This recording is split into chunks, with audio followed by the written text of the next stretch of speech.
mukhang hindi pa aalis si Austin Reeves sa Los Angeles Lakers. Bagamat madalas siyang nababanggit sa mga trade rumors, kadikit man o hiwalay kay LeBron James, inaasahan ngayon ng ilang NBA executives na mag-aalok ang Lakers ng contract extension kay Reeves na aabot sa $30 million kada taon. Isang malinaw na senyales na ito na ang gusto ng kuponan na manatili siyang mahalagang bahagi ng kanilang hinaharap sa ilalim ng liderato ni Luka Doncic. Sa nakaraang season, nag-average si Reeves ng 20 points at 6 assists at hindi siya nagpahuli sa laro kahit pa may dalawang superstar na kasama sa court.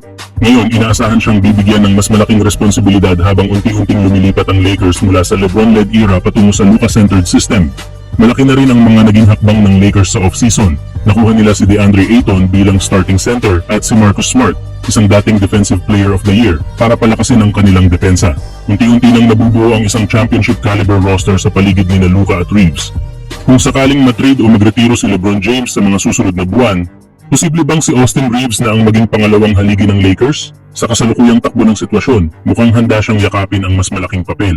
Samantala, patuloy ang paghahanap ng Los Angeles Lakers ng solidong puwersa sa likod ni DeAndre Ayton. At mukhang si Robert Williams ang nakikitang ideal na solusyon. Bagamat kilala sa kanyang injury history, hindi matatawaran ang elite shot blocking, rebounding at defensive instincts ni Williams, mga aspeto na desperadong kailangan ng Lakers para palakasin ang kanilang second unit at paint defense. Ayon kay Eddie Bitar ng Fadeaway World, posibleng makuha ng Lakers si Williams mula sa Portland Trail Blazers kapalit ng isang simpleng trade package, rookie scorer na si Dalton Knecht, veteran guard na si Gabe Vincent at isang future second-round pick. Para sa Lakers, mababa ang risk, ngunit mataas ang potential reward, lalo na kung bumalik sa dating forma si Williams. Matatanda ang naging mahalagang bahagi si Robert Williams ng Boston Celtics noong 2022 sa kanilang finals run.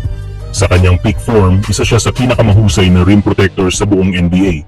Hindi niya kailangang umiskor para makaapekto sa laro. Sapat na ang kanyang timing sa help defense, off-ball rotations, at hustle plays para makontrol ang paint at gawing mahirap ang bawat tira ng kalaban.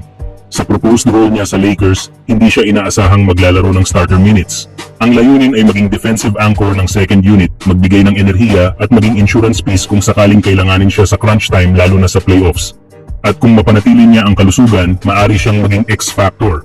Isang tahimik ngunit matalinong acquisition na magpapalalim sa frontcourt ng Lakers.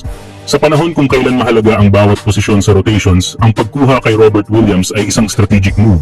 Hindi lamang ito dagdag lalim para sa regular season kundi isang depensibong sandata na maaring ilabas sa crucial postseason battles.